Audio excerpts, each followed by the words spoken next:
Hello everyone, तो welcome back in this new video lecture number 4। और कल हमने पढ़ा था विलयन की सांद्रता को व्यक्त करने की रासायनिक विधियां। उसमें एक वर्ड आ रहा था बार बार, तुल्यांकों की संख्या या तुल्यांक की भार। तो उसी पे ये बेस्ड है पूरा वीडियो, और इस वीडियो में हम डिस्कस करेंगे कि तुल्यांक की भार क्या होता है। ठीक है, तो देखते हैं, ये स्टार्ट करते हैं इस न्यू वीडियो को। चलो स्टार्ट करते हैं। देखो, तो तुल्यांक की भार क्या होता है। तुल्यांकी भार की पहला डिफिनीशन लिखेंगे। किसी तत्व का तुल्यांकी भार उसके द्रव्यमान भागों की वह संख्या है जो हाइड्रोजन के 1.008 द्रव्यमान भाग, ऑक्सीजन के 16 द्रव्यमान भाग तथा क्लोरीन के 35.5 द्रव्यमान भाग से संयुक्त होता है।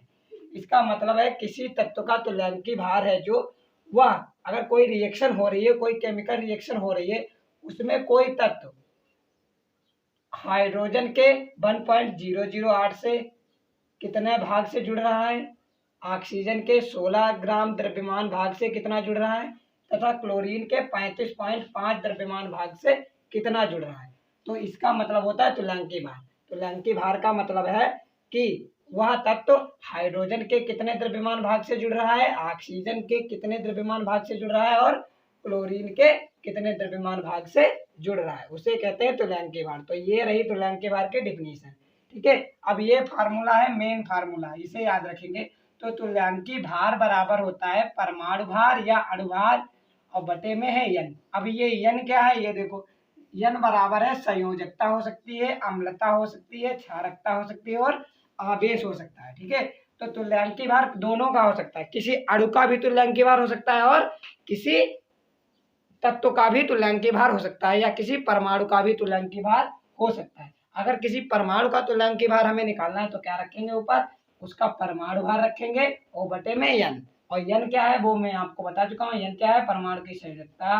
ठीक है, और यम क्या है, ये अणु का अणु भार। ठीक है, अगर हम किसी अणु का तुल्यांकी भार निकालेंगे तो क्या करेंगे, तुल्यांकी भार यहाँ क्या रखेंगे, अणु भार उसका, और नीचे यन। जहाँ यन क्या है, संयोजकता है, या अम्लता हो सकती है, या क्षारकता हो सकती है, या आवेश।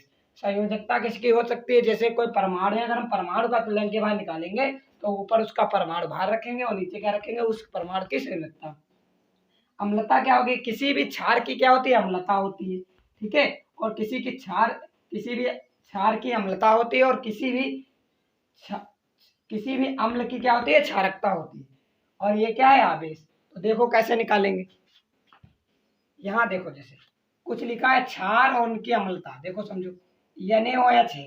ठीक है, अम्लता क्या होती है कि ये कितने OH आयन दे सकता है। ठीक है, कितने OH आयन दे सकता है। तो यहाँ से देखो NaOH में कितने OH हैं, एक, तो इसकी अम्लता कितनी हो गई, एक। CaOH का ट्वाइज है, इसमें कितने OH दे सकता है, दो, तो इसकी अम्लता कितनी हो गई, दो। ये सब क्या है, क्षार है, और ये इधर क्या है, इनकी अम्लता है। जैसे NaOH में कितने OH हैं, एक, मतलब एक OH माइनस दे सकता है। CaOH का ट्वाइज में कितने OH हैं, दो, मतलब ये Ca कितने, दो OH माइनस दे सकता है। और एल्युमिनियम ट्राईहाइड्रॉक्साइड में क्या है, ये 3 OH माइनस दे सकता है, इसलिए इसकी अम्लता कितनी हो गई, 3। इसी प्रकार लवण का देखो, अगर लवण की बात करें तो आवेश की बात करेंगे, NaCl। अगर NaCl टूटेगा तो क्या आएगा, Na के ऊपर एक प्लस और Cl के ऊपर एक माइनस, तो इसका आवेश कितना आ रहा है, एक। ऐसे ही KCl टूटेगा तो K के ऊपर प्लस का एक आएगा और Cl के ऊपर माइनस एक, तो इसका भी आवेश कितना है, एक।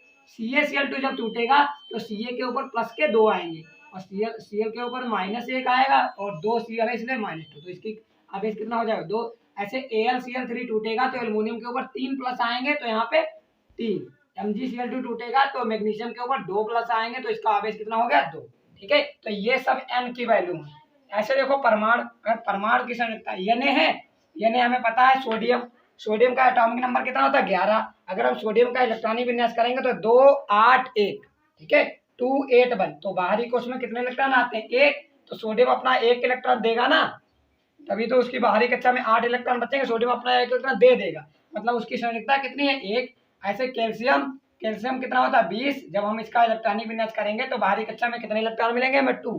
ठीक है, तो इसकी संरचना कितनी होती है, 2। एल्युमिनियम की संरचना होती है 3, और क्लोरीन की संरचना होती है 1, और ऑक्सीजन की संरचना होती है 2, और नाइट्रोजन की संरचना होती है कितनी, 3। और ये संयोजकता कैसे आती है वो आप इलेक्ट्रॉनिक विन्यास करके देख सकते हैं कि बाहरी कक्षा में कितने इलेक्ट्रॉन हैं। ठीक है, तो ये हो गई इसकी संयोजकता। अब क्या है, अम्ल, अम्ल की क्या होती है, मैंने आपको बताया क्षारकता। तो अम्ल क्या है, HCl। अब क्षारकता क्या होती है कि कोई अम्ल कितने H+ दे सकता है। जैसे HCl की बात करें तो ये कितने H देगा हमें, 1, तो इसकी क्षारकता कितनी, 1। H2SO4 सल्फ्यूरिक अम्ल की बात करें तो कितने H देगा, 2, तो क्षारकता कितनी होगी, 2। H3PO4 कितने देगा, 3 हाइड्रोजन देगा, तो इसका मतलब 3। HNO3 कितने देगा, 1 हाइड्रोजन, तो इसकी क्षारकता कितनी हो गई, 1। ठीक है, इसकी क्षारकता कितनी हो गई, 1। अब बात करते हैं इधर कि हाँ कुछ उदाहरण लेते हैं कि कैसे करेंगे। देखो उदाहरण में देखो, पहला एग्जाम्पल, अगर हम NaCl का तुल्यांकी भार निकालें तो कैसे निकालेंगे। देखो M/N, मतलब NaCl का ऊपर क्या रखेंगे, अणुभार, और नीचे क्या रखेंगे, N मतलब, अब ये क्या है, एक क्या है, अणु है ना, तो अणु के लिए हम क्या रखेंगे, यहाँ पे आवेश रख देंगे, NaCl का आवेश रख देंगे N की जगह पे। तो M क्या है, देखो NaCl में कितने N है, 1, तो 1 Na का कितना होता है, 23 प्लस 35.5, ये हमने क्या निकाल लिया, परमाणु भार। NaCl का क्या निकाल लिया, अणुभार, सॉरी क्या निकाल लिया, NaCl का अणुभार। तो अणुभार कितना आया, 58.5, और N का मान आवेश कितना आएगा, इस पे प्लस का 1, तो 58.5 ही इसका क्या हो जाए, E का मान, मतलब तुल्यांकी भार भी कितना हो जाएगा, 58.5। ऐसे दूसरा एग्जाम्पल दे देते हैं, अगर हम कैल्शियम परमाणु का निकालें जो तुल्यांकी भार, तो वो क्या हो जाएगा, ऊपर क्या रखें, क्योंकि ये परमाणु है तो ऊपर क्या रखेंगे, परमाणु भार, के अणुभार नहीं रखेंगे, क्या रखेंगे, परमाणु भार। तो कैल्शियम का परमाणु भार बटे N, तो कैल्शियम का परमाणु भार होता कितना है, 40, और बटे में कैल्शियम की संयोजकता कितनी होती है, 2। देखो कैल्शियम की संयोजकता, ये देखो ये कैल्शियम की संयोजकता कितनी होती है, 2, तो 40/2 काटेंगे तो कितना आ जाएगा, 20। तो इसका जो तुल्यांकी भार हमारा कितना आ जाएगा, 20। ऐसे अगर हम H2SO4 का तुल्यांकी भार निकालेंगे तो क्या रखेंगे, अणुभार बटे में, और बटे में रख देंगे कि इसकी क्षारकता कितनी है, ये अम्ल है ना तो इसकी क्षारकता कितनी, देखो तो H2SO4 में हाइड्रोजन कितने हैं, 2, तो 1 हाइड्रोजन का होता कितना है, परमाणु भार 1, प्लस सल्फर कितना है, 1, सल्फर के ऊपर कितना होता है, 32, प्लस ऑक्सीजन कितने हैं, 4, और एक ऑक्सीजन का होता कितना है, 16। तो जब इनको सबको कैलकुलेट करोगे तो हमारा अणुभार जो आएगा 98, और नीचे N का मान कितना आएगा, क्योंकि हाइड्रोजन की क्षारकता कितनी होगी, क्योंकि ये क्या करेगा, 2 हाइड्रोजन दे सकता है, 2 H दे सकता है, इसलिए इसकी क्षारकता कितनी हो जाएगी, 2। तो 98/2, तो काटेंगे तो हमारा कितना आएगा, 49। तो इसका तुल्यांकी भार कितना आ जाएगा, 49। ऐसे नेक्स्ट एग्जांपल देखते हैं, NaOH का अगर हम तुल्यांकी भार निकालेंगे तो NaOH का अणुभार और बटे में इस पे आवेश, या तो ये क्षार है ना, क्या है, एक क्षार है, तो इसकी क्या रखेंगे, अम्लता N। तो अम्लता कैसे निकालते हैं, OH- ये कितने दे सकता है, देखो कितने OH- देगा, तो ऊपर तो हमने क्या निकाल लिया, अणुभार इसका आता है 40, और OH- कितने देगा, 1। तो ये क्या हो गया है, इसका तुल्यांकी भार कितना आ जाएगा, 40। याद रखिएगा कितना आ जाएगा, 40। तो ये याद रखना है आपको, तुल्यांकी भार कैसे निकालना है, परमाणु भार या अणुभार और बटे में N क्या क्या हो सकता है। अगर परमाणु भार किसी का, हम परमाणु की अगर तुल्यांकी भार निकाल रहे हैं तो वहां पे N का मान संयोजकता हो सकता है। अगर किसी अम्ल का तुल्यांकी भार निकाल रहे हैं तो वहां पे N का मान क्या हो जाएगा, क्षारकता। अगर किसी लवण का निकाल रहे हैं तो यहाँ पे N का मान क्या रखेंगे, आवेश की, उस लवण पे कितना आवेश आ रहा है। ठीक है, और अगर किसी क्षार का तुल्यांकी भार निकाल रहे हैं तो देख लेंगे उसकी अम्लता कितनी हो रही। तो अम्लता कैसे निकालेंगे, क्षार की अम्लता देख लेंगे कि कितने OH- वो दे रहा है। ठीक है, तो वो हो जाएगी अम्लता। और जब हम अम्ल की बात करेंगे तो क्षारकता कैसे निकालेंगे, देखेंगे कितने H+ आयन वो दे रहा है। तो सिंपली आप इससे तुल्यांकी भार निकाल पाओगे। अब रही परमाणु भार की बात, तो आपको पता है हाइड्रोजन का परमाणु भार 1 होता है, हीलियम का 4 होता है, कार्बन का 12, नाइट्रोजन का 14, ऑक्सीजन का 16, फ्लोरीन का 19, सोडियम का 23, एल्युमिनियम का 27, फास्फोरस का 31, सल्फर का 32, क्लोरीन का 35.5, और पोटेशियम का 40, कैल्शियम का 52, क्रोमियम का 56, और आयरन का 80, और आयरन का 56 होता है, और ये ब्रोमीन का 80, ये वाला लास्ट वाले का है। ठीक है, तो ये इसके परमाणु भार दिए हैं और ये तत्व दिया है। तो आई होप आपको ये वीडियो बहुत अच्छा लगा होगा और ये अच्छे से समझ में भी आता है। ये बहुत एक ऐसा टॉपिक है जिसमें बच्चों को कंफ्यूजन होती ही रहती है, वो समझ ही नहीं पाते कि तुल्यांकी भार क्या है, तुल्यांकी भार कैसे निकालेंगे। ठीक है, तो इस वीडियो को देखने के बाद आपके सारे डाउट क्लियर हो जाएंगे। ठीक है, तो आई होप आपको ये वीडियो पसंद आएगा और इसको देखने के बाद आपके तुल्यांकी भार से जुड़े जो भी डाउट थे वो सब दूर हो जाएंगे। तो तुल्यांकी भार एक बार देख लीजिए फटाक से कैसा होता है। तुल्यांकी भार हमें याद रखना, निकालना कैसे, तुल्यांकी भार बराबर या तो परमाणु भार रखेंगे या तो अणुभार, और बटे में N रखेंगे, जहाँ N क्या होता है, n हो सकता है संयोजकता। संयोजकता कब होगी? जब हम किसी परमाणु के अगर तुल्यांक के बाहर निकाल रहे हैं तो उसकी संयोजकता हो जाएगी। अगर किसी क्षार के तुल्यांक के बाहर निकालें तो उसकी अम्लता रखेंगे n की जगह पे, और अगर किसी अम्ल की बात कर रहे हैं तो उसकी क्षारकता रखेंगे, ठीक है। और अगर किसी लवण का हम तुल्यांक के बाहर निकाल रहे हैं तो देख लेंगे उस पर कितना आवेश आ रहा है। जैसे मैंने आपको बताया NaOH क्या है? एक क्षार है, तो ये देखो कितने OH माने दे सकता है? केवल एक OH माने दे सकता है, तो इसकी अम्लता कितनी हो जाएगी? एक। जैसे CaOH का ट्राइज है, ये भी क्या है? एक क्षार, ये कितने दे सकता है OH माने? 2, तो इसकी अम्लता कितनी हो जाएगी? 2। एल्युमिनियम ट्राइहाइड्रॉक्साइड है, ये कितने दे सकता है? 3, तो इसकी अम्लता कितनी? 3। ऐसे लवण की बात करते हैं तो NaCl, देखो NaCl जब टूटेगा तो इसके ऊपर 1 प्लस आएगा, मतलब 1 आवेश। KCl टूटेगा तो 1 आएगा, CaCl2 टूटेगा तो कितना आएगा? 2 Cl लगे हैं ना, तो Ca के ऊपर 2 प्लस का चार्ज आ जाएगा, तो इसका आवेश कितना आ जाएगा? 2। AlCl3 में 3 आ जाएगा, मैग्नीशियम क्लोराइड में कितना आ जाएगा? 2, ठीक है। ऐसे ही सोडियम अगर परमाणु और संयोजकता की बात करें तो सोडियम की संयोजकता 1 होती है, कैल्शियम की 2 होती है, एल्युमिनियम की 3, क्लोरीन की 1 होती है, ऑक्सीजन की 2 होती है, और नाइट्रोजन की संयोजकता कितनी होती है? 3, ठीक है।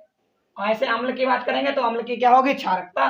तो ये अम्ल कितने हाइड्रोजन निकाल सकता है? देखो HCl है, कितने निकाल सकता है? 1 हाइड्रोजन है, केवल 1 ही निकाल पाएगा। इसमें 2 हाइड्रोजन है, कितने निकाल सकता है? 2। H3PO4 3 हाइड्रोजन है, कितने निकाल सकता है? 3। HNO3 में कितने निकालेगा? 1, ठीक है। तो वहां पे हमें वो मान रख देना। तो ये कुछ एग्जाम्पल मैंने आपको बताए, ठीक है। आप लोग इसे अच्छे से नोट कर लो, और इस वीडियो के बाद आपका तुल्यांकी भार से कोई भी डाउट नहीं रहेगा। अब मैं थोड़े क्वेश्चन साइड में, इस साइड में यहाँ पे कुछ क्वेश्चन लिखे दे रहा हूँ, आपको उनके तुल्यांकी भार कमेंट में बताने हैं कि उनका तुल्यांकी भार कितना आएगा। मैं यहाँ पे कुछ लिखे दे रहा हूँ, ठीक है। यहाँ पे जैसे आपको निकालना है H3PO4 का E निकालना है, E मतलब तुल्यांकी भार। दूसरा निकालना है HNO3 का E, और निकालना है पोटेशियम परमाणु का, पोटेशियम परमाणु का E, और निकालना है H2O2 का, H2O2 का E, और यहाँ पे निकालना है NaHCO3 का E। अगला निकालना है HCl का E। अगला हम निकालेंगे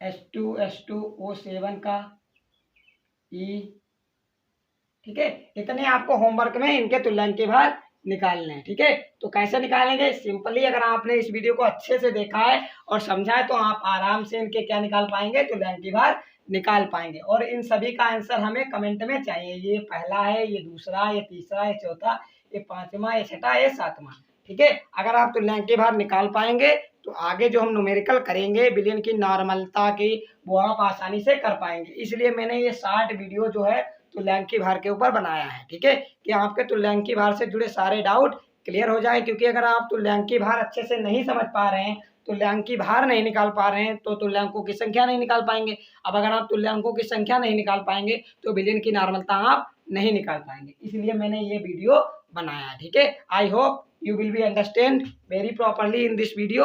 ओके, सो गाइस, तब तक के लिए इसे नोट कर लो और क्या करते रहो, आगे कैरी ऑन अपनी पढ़ाई के साथ। तब तक के लिए ऑल द वेरी बेस्ट।